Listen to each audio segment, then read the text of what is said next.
मी एकतर जिवंत असेपर्यंत जर समाज जर माझ्यासोबत राहिला ताकदीनं तर मी जिवंत असेपर्यंत हे सर्टिफिकेट मिळवून देईल, नाही तर माझा श्वास थांबल्यानंतर महाराष्ट्रातल्या कानाकोपऱ्यातला धनगर समाज ते सर्टिफिकेट हिसकावून घेईल. सौख्य असण्याचं कारण नाही किंवा काही मत असण्याचं कारण नाही. मी तुम्हाला सांगितलंय आता, द्रोणाचार्य आहे मीच मला सांगितलं आणि मीच अर्जुन आहे आणि मीच ठरवलं की डोळा ST आरक्षण आहे. आम्ही लढलो. मी पोलीस खात्याची नोकरी सोडून गेली 10-12 वर्ष झाले. किती आमरण उपोषणं आंदोलनं मोर्चे काय काय केलं आमचं आम्हाला माहिती आहे. पण जगाच्या इतिहासामध्ये आगळा वेगळा आणि एकमेव मोर्चा असेल की ज्या मोर्चामध्ये जितके माणसं आहेत तितक्या बाया असतील आणि लहान लेकरं असतील. नमस्कार, मी संतोष साबळे. आपण पाहतात लेट्सअप.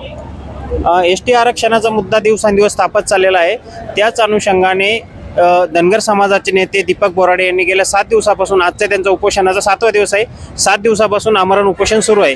मात्र याच्यात सरकारनं अद्याप कोणतीही दखल घेतलेली नाही आहे. त्यांची तब्येत दिवसांदिवस खालवत चाललेली आहे आणि उद्या जालन्यामध्ये असा विराट मोर्चा धनगर समाजाच्या वतीने आयोजित करण्यात आलेला आहे. त्याच अनुषंगाने आपण उपोषणकर्ते दीपक बोराडे यांच्याकडून जाणून घेऊया. भाऊ, काय सांगाल, एकंदरीत सरकारनं अद्याप दखल घेतली नाही काय?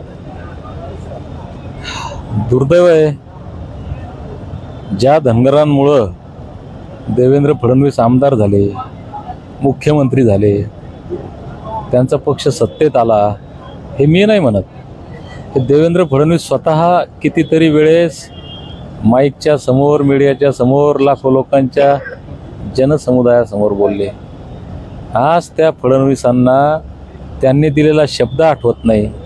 हा महाराष्ट्रातील 2.5-3 कोटी धनगर समाजाचा आक्रोश आठवत नाही. मला वाटतं देवेंद्र फडणवीस साहेब, अजूनही तुम्ही भानावर या. माझं नाव दीपक आहे. दीपक म्हणजे थोडीशी आग आहे, पण या दीपकनं चंद्रपूर गडचिरोलीपासून रायगडपर्यंत हा वनवा पेटवलेला आहे. वेळीच सावध व्हा आणि दिलेला शब्द पाळा. एकंदरीत आपण पाहतोय की उद्या धनगर समाजाचा जालन्यात असा विराट असा मोर्चा आहे. तर या मोर्चाचं स्वरूप काय असेल? या जालन्यात उद्या होणारा मोर्चा, तुम्ही कितीतरी मोर्चे आतापर्यंत पाहिले असतील. आमचं नियोजन शून्य आहे. आमचे कार्यकर्ते नाही, आमची टीम नाही, आमच्याकडे पैसा नाही आणि आम्ही कोणी आमदारा खासदाराचा पैसा सुद्धा घेतला नाही. आपल्या माध्यमातून जाहीर सांगतो, आमच्या समाजाकडून 10-20 रुपये घेऊन करतोय. जे काय आमचं चाललंय उधारी पाधारी, हे आम्ही फेडू कुठून फेडायचं तर आमच्या पैशानं हा करतोय. पण उद्याचा मोर्चा जालना जिल्ह्याचा तर सगळ्यात मोठा होईलच होईल. पण जगाच्या इतिहासामध्ये आगळा वेगळा आणि एकमेव मोर्चा असेल की ज्या मोर्चामध्ये जितके माणसं आहेत तितक्या बाया असतील आणि लहान लेकरं असतील. ते सुद्धा लहान लेकरं शाळेच्या गणवेशात आणि हातात पुस्तक घेऊन. हा जागतिक कीर्तिमान स्थापन करणारे उद्याचा मोर्चा. म्हणून आपल्यालाही विनंती आहे की आपण सकाळपासून मोर्चा सुरू झाल्यापासून शेवटपर्यंत या प्रत्येक अपडेट मी जे बोलतोय की जागतिक कीर्तिमान कसं स्थापन होणार आहे ते आपण दाखवावं. मला एक प्रश्न विचारायचा आहे तुम्हाला. तुम्ही म्हणले की मोर्चात लहान लेकरं शाळेच्या गणवेशात येणार आहे आणि पुस्तक हातात घेऊन येणार आहे. याच्या मागचा काय उद्देश आहे बरं? कारण आमचा हा संविधानिक लढा आहे. बाबासाहेबांनी दिलेल्या संविधानामध्ये आमच्यासाठी आरक्षणाची तरतूद केली आणि मी आत्ता ज्यांच्यासाठी हा लढतोय लढा, त्या लेकरांना हे कळलं पाहिजे.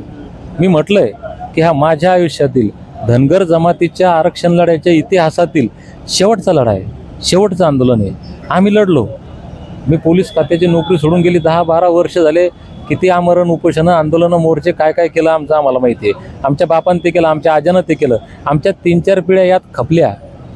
पण ज्यांच्यासाठी आम्ही झिजलो, गुन्हे दाखल केले, त्या लेकरांच्या आयुष्यात परत मोर्चे करायचं काम आलं नाही पाहिजे. त्यांना परत आंदोलनं करायचं काम नाही पडलं पाहिजे. माझ्यासारखी उपोषणं करायचं काम पडलं नाही पाहिजे. म्हणून त्यांच्यासाठी जे चाललंय तो विजय होणार आहे. तर या लढ्याचे, या विजयाचे त्या लेकरांनी सुद्धा साक्षीदार व्हावं आणि त्यांना सुद्धा आठवण राहावी की दीपक बोराडे ज्यावेळेस प्राणांतिक उपोषण करत होते आमच्यासाठी, आम्ही सुद्धा या लढ्याचा एक भाग होतो. त्याची त्यांना किंमत राहील, जाणीव राहील. कारण फुकटात मिळाल्याची किंमत नसते. तेच म्हणलं, तुम्ही मगाशी म्हणाले की हा जागतिक कीर्तीचा मोर्चा होणार आहे. याचं आयोजन गाव पातळीवर चालू आहे, समजा तुमचे बांधव करताय, त्याचं नियोजन कसं असणार आहे एकंदरीत उद्याच्या मोर्चाचं समजा? नियोजन एकच आहे. मी पहिल्या दिवशी आंदोलन उभं करताना एक शपथ घेतली होती आणि एक आवाहन समाजाला केलं होतं, बांधवांनो माझ्यावर विश्वास ठेवा.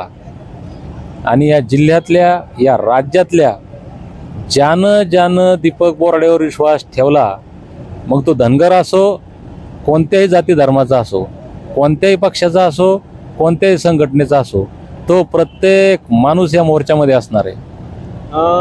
पहिलं सुरुवात जी जालन्याची आता ही आरक्षणाची रणभूमी म्हणून पाहिलं जाते. तर पहिला सुरुवात केली मनोज जरांगे पाटलांनी उपोषणाला. त्यांनी मराठा समाजाच्या आंदोलनासाठी एल्गार केला. त्याच्या बाद त्यांना काहीसं यशही भेटलं. त्याच्या पाठोपाठ बंजारा समाजाने लाखोचा मोर्चा काढला. आता उद्या धनगर समाजाचा लाखोचा मोर्चा आहे. तर एकंदरीत जालन्याच्या भूमीबद्दल काय वाटतं की हे आरक्षणाची भूमीच जालना ही महाराष्ट्रात केंद्रबिंदू? जालना ही आरक्षणाची भूमी नाही, जालना ही क्रांतीची भूमी आहे, आंदोलनाची भूमी आहे. आणि ती क्रांतीची मशाल जालन्यातून पेटत असते. परंतु या आरक्षणाच्या क्रांतीची मशाल ही पश्चिम महाराष्ट्रामध्ये बारामतीतून स्वर्गीय बी.के. कोपरे साहेबांनी पेटवली होती. त्या मशालीची ज्वाला आज महाराष्ट्रभर नेऊन दीपकच्या रूपानं त्याचा वनवा झाला आहे. आणि आज बारामतीमधून निघालेली ही आरक्षणाची लढाई जालन्याच्या या आंदोलनाच्या क्रांतीच्या भूमीतून या लढाईचा शेवट होणार आहे. आणि आमच्या लेकराबाळांना 75 वर्षापासून दूर असलेलं आरक्षण रूपी अमृत मिळणार आहे. तुम्ही 7 दिवस झाले उपोषण करताय, आमरण उपोषण चालू आहे, त्यात तब्येतही खालवली, घर परिवाराची काही चिंता, एक भावनिक प्रश्न? चिंता नाही. मी ज्या दिवशी नोकरी सोडली त्याच दिवशी माझ्या परिवाराला सांगितलं, मी शपथ घेतलेली आहे. हे जे तुम्ही एकदा दाखवा तुमच्या कॅमेऱ्यामध्ये चित्र, याच्यावर हे जे बॅनर आहे ना, हे बॅनरवर जे महापुरुष आहेत, ह्या महापुरुषांनी कधी परिवाराची चिंता केली नाही. आता प्रत्येकाचा जर इतिहास सांगायला गेलो तर तासोन तास जातील, पण यापैकी एकानंही स्वतःची परिवाराची पर्वा केली नाही. आणि मी यांच्या विचारांना मानणारा पाईक आहे. माझ्या जीवनाचा एकच उद्देश आहे की यांचं नाव दिवसातून कितीतरी वेळेस माझ्या ओठावर येतं, तर यांचं नाव घेण्याची लायकी माझी व्हावी म्हणून मी सुद्धा माझं जीवन समाजासाठी समर्पित केलेलं आहे. तुम्ही वारंवार सांगता हा शेवटचा लढा आहे, शेवटचा लढा आहे. जर सरकारने म्हणजे तुमचं नाहीच मागणं मान्य केला तर लढाई कशी असणार? म्हणजे तुम्ही हा शेवटचा म्हणजे इथंच तुमचा श्वास थांबणं असं तुम्ही ते काही बोलले होते मागच्या व्हिडिओमध्ये? खरं आहे ना, मी समाजाला अपील केली आहे. मी एकतर जिवंत असेपर्यंत जर समाज जर माझ्यासोबत राहिला ताकदीनं तर मी जिवंत असेपर्यंत हे सर्टिफिकेट मिळवून देईल. नाही तर माझा श्वास थांबल्यानंतर महाराष्ट्रातल्या कानाकोपऱ्यातला धनगर समाज ते सर्टिफिकेट हिसकावून घेईल. आणि मग क्रांतीचा हा वनवा काय काय पेटवून जाईल याची कल्पना न केलेली बरी. उद्याचा मोर्चा आता इथं उपोषण चालू आहे, बाजूला मोर्चाचं स्थळ आहे, त्या मोर्चाला तुम्ही उद्या संबोधित करणार का? नाही, मोर्चाचं स्थळ हेच होतं. मोर्चा इथंच येणार होता. मला वाटलं 5-10 हजार लोक येतील. मी म्हटलं तर माझ्यावर विश्वास ठेवा, पण माझे विचार, माझं कर्म, काय माहिती लोकांच्या मनामध्ये माझ्याविषयी काय भावना आहेत. अख्खा महाराष्ट्र उलटणार आहे. आणि जिथं स्टेज बनवतोय ना मी, त्या जागेत सुद्धा लोक बसणार नाहीयेत. काय सांगता? म्हणून मी इथून तिथं जाणार आणि मी एकटाच संबोधित करणार आहे मोर्चाला बाकी कोणी संबोधित नाही करणार. बरं, तेच एक अजून प्राध्यापक लक्ष्मण हाके यांच्या भूमिकेबद्दल काय वाटतं आपल्याला? हे पहा, हे 5 बोट आहेत, सारखे आहेत का? मग आता एका आईच्या पोटी जन्माला 5 लेकरं आले, त्यांचे विचार वेगवेगळे असतात. हाके सरांचे विचार, त्यांना लखलाप, त्यांचा लढा, त्यांच्या लढ्याला त्यांना शुभेच्छा. मी माझ्या धनगर जातीचा लढा लढतोय.